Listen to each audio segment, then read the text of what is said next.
Do not mass distribute baseline resumes.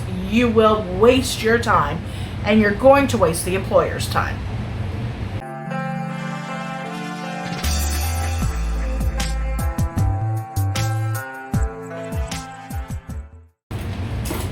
Hi everyone, and welcome back to my channel. Well, today I'm super excited. We are diving into lesson number 2 of Adulting 101.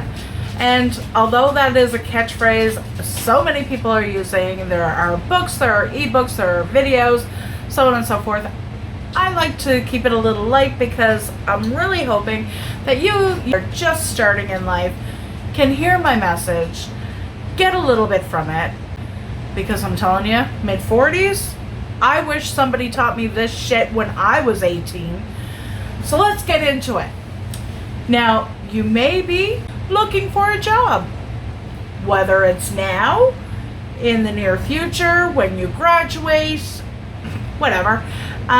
So yeah, let's get into resumes and the difference between a resume and a CV, and whether or not you need a cover letter for those resumes and CVs. Well, let's first start with a CV. What is it?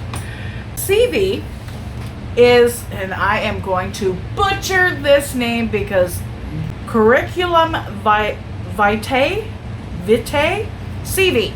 So basically a CV, C.V. is a resume that is built on your credentials.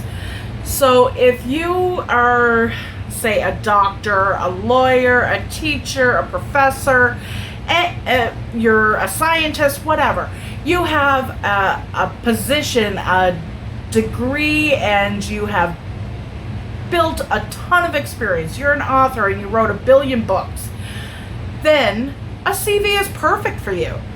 For those of you I'm talking to, though, you're mostly going to go for a resume.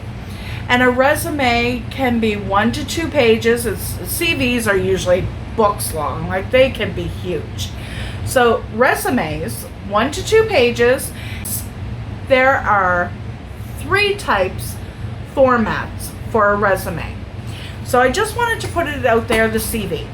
Now we're going to focus on resumes. So a resume, again, has 3 styles, 3 formats. You can either go chronological, you can go functional, or you can go combination of those 2. So for me personally, I always go for the combo. Now let me tell you why. The combination of chronological and functional allows you to put in your experience in chronological order, but also focus the function of the skills you've built and build your case around why you are the best candidate for that position.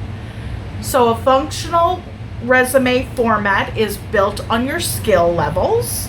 So whether you are out of the workforce for a long period, maybe this is your first attempt at working out in the real world, a functional resume could be awesome for you. So you can take, say, I'm just going to use the example, you're 18 years old, you've never held a job, you're going after your first job ever. And you're thinking, well, how the fuck am I supposed to write a resume when I have no actual work experience? Chronological resumes, the typical that everybody knows, where you list your work history in order, you list your education in order of date received, and so on and so forth. That doesn't apply to you because you have no work history. You might have education, but you have no work history. Take your pen and you write down all the skills you have. And you're thinking right now, but Barb, Miss Mosey, I don't have any skills. Well, let's see, kids. Have you ever made a bed? Probably, right? So you can housekeep. Skill. Have you ever written an essay and then edited your own work for homework? You have editing skills. Have you ever typed on a keyboard on a computer? Typing skills. See where I'm going with this? So you take your everyday activities, whatever it is, maybe you cook the family meal. Cooking is a skill. You clean up after yourself. Stewarding. Did you know that word? Stewarding is a skill of dishwashing. So you take all these skills, you write them down, then you go after those skills, and you're not going to list every single one of them because they're not all applicable to every job out there. But let's say you're applying for a fast food restaurant as a cook or as a cashier or whatever the position is, and you don't have any other experience. Well, maybe you've helped out somebody in their home. You can ask them for a reference. Maybe you've gone to school and you've completed your tasks as required or as assigned. Then you can write down efficient or detail-oriented as a skill. And then you go in, and once you have your skills listed, then you will take those skills, those applicable to the job you're applying for. Now let's stop right here, because this is a good point. You're not going to make one resume and have it apply to all jobs out there. You are going to make a base model format for your resume, whether it's chronological, functional, or a combination, whatever's best suited to your circumstances. And then you're going to use that base model, and this is where it gets tricky. This is where you read. What did I just say? You read the actual job description that is posted for the job position open. I wanted to say that clearly and slowly there, because y'all are just saying, I'm just going to throw a resume here, throw a resume here, throw a resume here, and whatever sticks, sticks. I'm telling you, there are easier ways to go through life. You don't have to just throw and hope something catches the line. You're in control of your life. You're a young adult. Maybe you're a newly graduate adult starting off your life. Or maybe you're like me and wishing somebody told you this 1,000,000 years ago, and now you're implementing it. Congratulations, honestly, because it's never too late to start. So you get the information, you list your skills, then you read the job description as outlined in the advertisement for that position. Then you say, okay, they're asking for X, Y, Z. Well, I have skills A, B, C that are kind of similar or match perfectly to those. So I'm going to select those skills off my list. I'm going to pull them and I'm going to insert them into my resume. Now, if they're already in your base resume, you're good to go. Just print that sucker off or email it and submit it for that job. But if they're not, this is where you customize your resume per job application. Do not mass distribute baseline resumes. You will waste your time, and you're going to waste the employer's time. Hands down, done, enough said. You just wasted everybody's time. So if you want to waste time, fill your boots, put that resume together, boy and girl, and get out there and hit the streets. And nothing.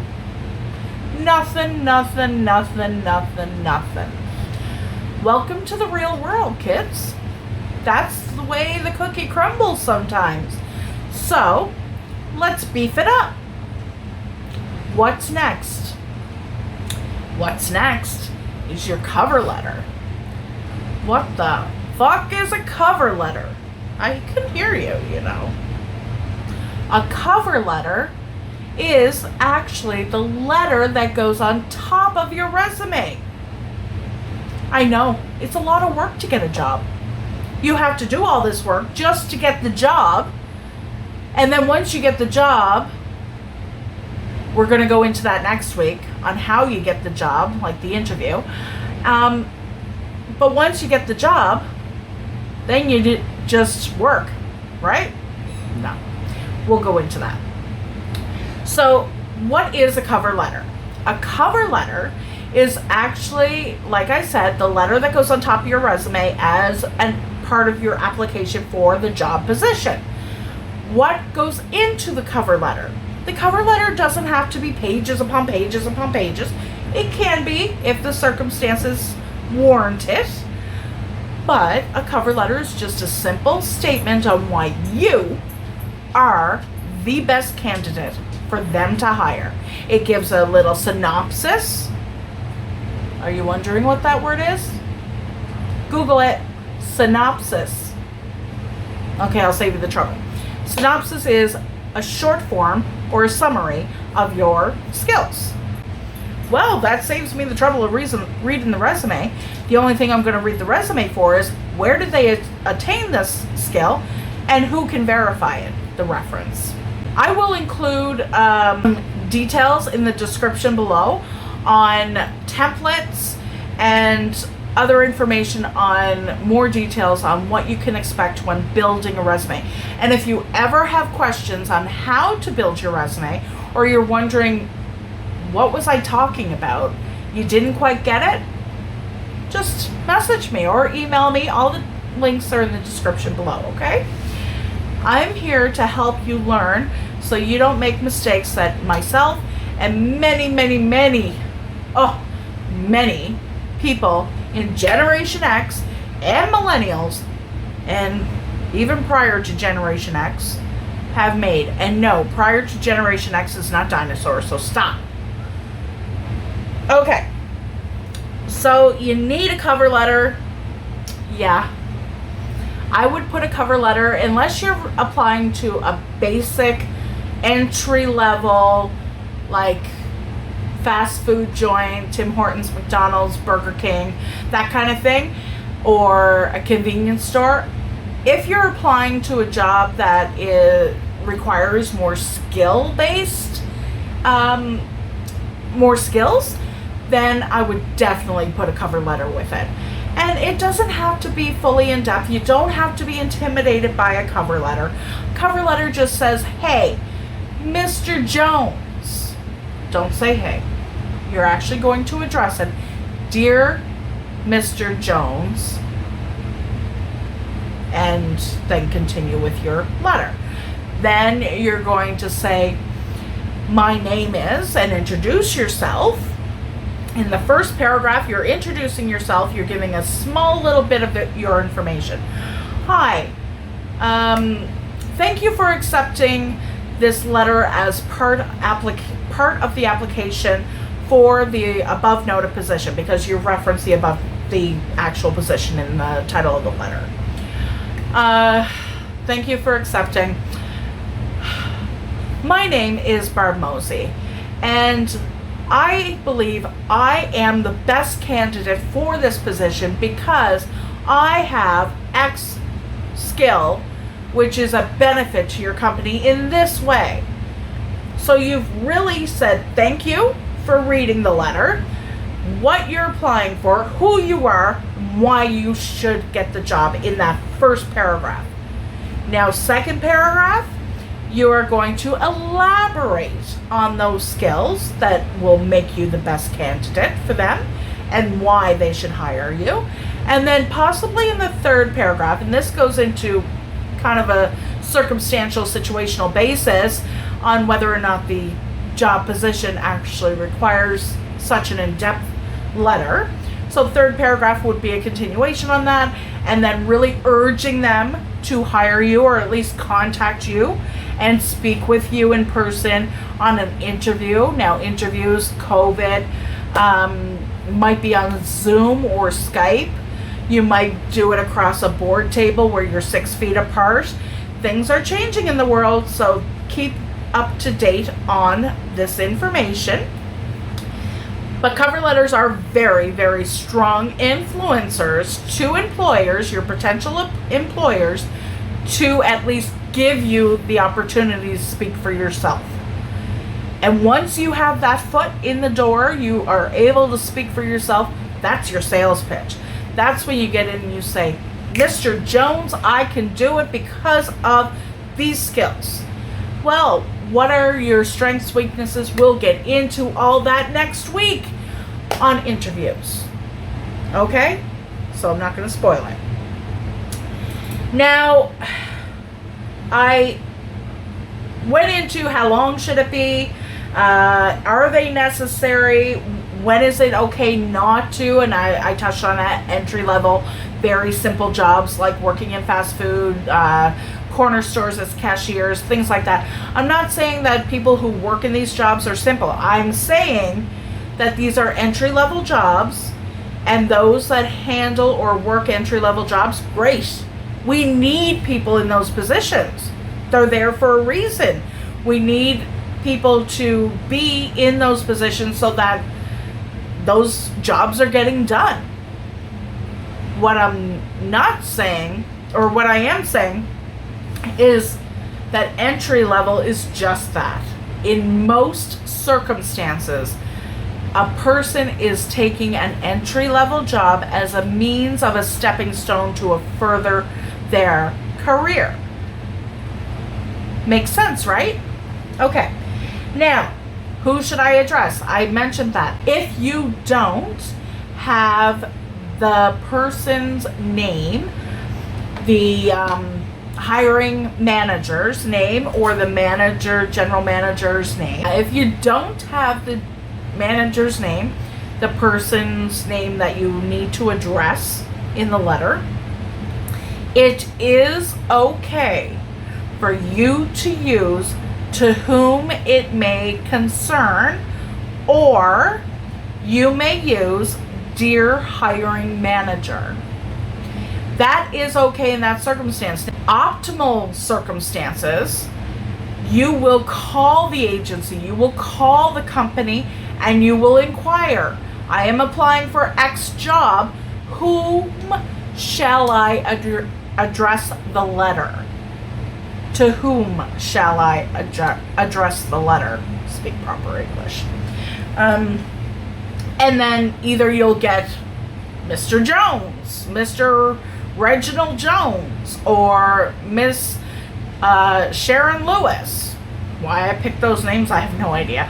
Anyway, or you may just get the answer, just put it "to whom it may concern." Either is okay if you're really, if you're applying for a job that you're truly serious about. Say it's your second or third job. Kids, your first job will not be your last job. You may have 5 or more careers in your lifetime. If you're lucky, you'll hit on the mother lode in the first few, and then you'll be set for life, doing what you absolutely love, living the dream. But if you're normal, you'll have 5 or more careers, and you'll use each job as a stepping stone to your next. It's like buying a small house and then getting a bigger house, or a small car and getting a bigger car. Using the paperclip to trade it for a house, look it up. Okay, now, I have covered all the topics I wanted to cover today. This is long. If you have questions, leave them in the comments below. Remember to contact me as well. You can private message me, or you can email me in the link I've left below. Also, if you'd like to get more of this content, hit subscribe and the bell notification, and like this video. I am really passionate extremely fired up about our young people. Now, I don't have kids, but I certainly have kids in my life that get the right start, that really financially, education, job, household, you name it. I have a list, a huge list of different things that I really hope that you will listen to, so you start your life, you start your adulthood off on the right foot, and you are so successful that you can pay for my retirement. All right, I'll see you next week.